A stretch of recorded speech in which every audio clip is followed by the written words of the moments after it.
आप देख रहे हैं न्यूज़ वन इंडिया। मैं हूं आपके साथ दीपिका ओझा। बड़ी खबर के साथ बुलेटिन की शुरुआत करते हैं। आईएएस कोचिंग संस्थान के बेसमेंट में पानी भरने की खबर सामने आ रही है। आईएएस कोचिंग संस्थान में पानी भरने से 30 से 40 छात्र फंसे और इस हादसे में 3 छात्रों की मौत की सूचना मिल पा रही है।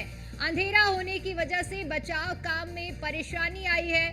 कोचिंग सेंटर से पानी निकालने का काम लगातार जारी है। हादसे को लेकर छात्र अब प्रदर्शन कर रहे हैं। देर शाम तेज बारिश होने की वजह से परेशानी का सामना करना पड़ा है और ये स्थिति उत्पन्न हुई है। छात्रों का रेस्क्यू ऑपरेशन जारी है।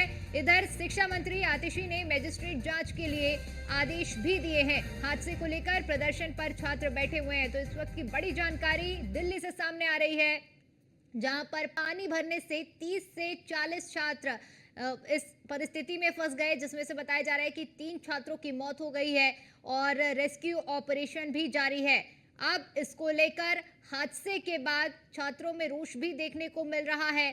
छात्र प्रदर्शन कर रहे हैं।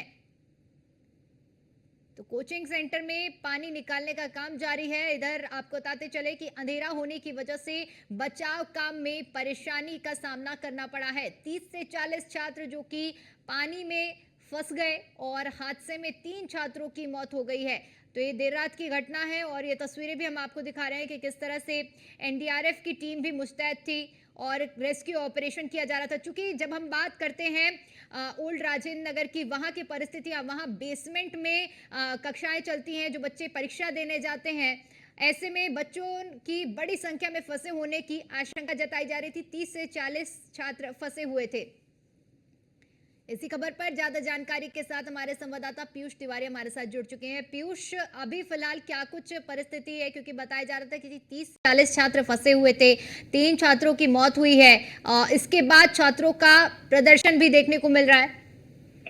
बिल्कुल, हम बात करें तो सुबह में ही आपने देखा किस तरीके से तमाम जो पानी निकालने की कवायद है वो कोचिंग सेंटर से चल रही थी और 2-2 गाड़ियां जो है वो कहीं न कहीं यहाँ पर लगाई गई थी। और सबसे बड़ी बात है कि तमाम जो छात्र हैं वो प्रदर्शन कर रहे थे और छात्रों की ये मांग थी कि जिस तरीके से उनके सहयोगी छात्रों की मृत्यु हुई है इस दुखद घटना में, उसके बाद इन छात्रों को जो न्याय है वो मिल पाए। और यही कारण है कि इन छात्रों ने सुबह से ही वहां पर प्रदर्शन शुरू किया था। इसके अलावा इस पूरे मामले में तमाम जो जांच के आदेश है वो भी दिया गया है। दिल्ली सरकार में मंत्री आतिशी ने भी रिपोर्ट मांगी है। इसके अलावा अगर हम बात करें तो तमाम छात्र ये कह रहे हैं कि जो भी कोचिंग यहाँ पर संचालित हो रहे हैं, ज्यादातर कोचिंग जो है वो अवैध रूप से या तो संचालित हो रहे हैं या फिर मानकों को पूरा नहीं कर रहे हैं और फिर भी जो संचालित हो रहे हैं। और ऐसे में प्रशासन को सख्त कदम उठाने की जरूरत है, क्योंकि चाहे उसमें फायर एनओसी की बात करें या अन्य जो भी दस्तावेज है उसकी पूर्ति नहीं की जा रही है और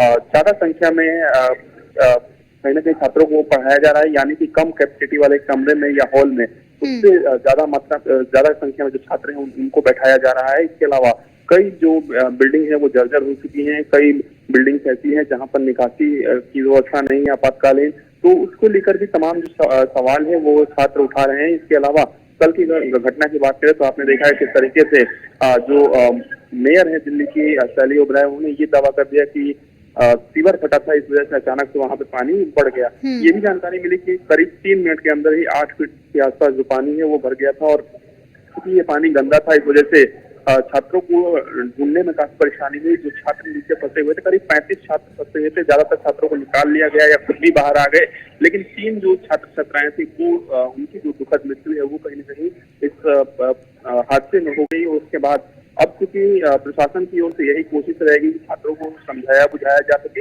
हालांकि ये भी जानकारी मिल रही है कि कई छात्र जो है वो अपने कमरों पर चले गए हैं, जिस तरीके से वो तैयारी कर रहे हैं अपने कमरों पर रहकर, तो निश्चित रूप से लेकिन अभी भी तमाम सवालिया निशान जरूर उठ रहे हैं कि जहां से, यानी कि एक तरीके से ये कह सकते हैं कि यूपीएससी हब के यहाँ से जो छात्र यहाँ से तैयारी करके अधिकारी बनते हैं उन्हें नियम लागू करवाना होता है और वही कहीं न कहीं इस तरीके से जो छात्र तैयारी कर रहे हैं वो नियमों की अनदेखी देख रहे हैं, तो निश्चित रूप से एक गुस्सा भी इन छात्रों में जरूर है। लेकिन सबसे बड़ी बात है कि अब देखने वाली बात है।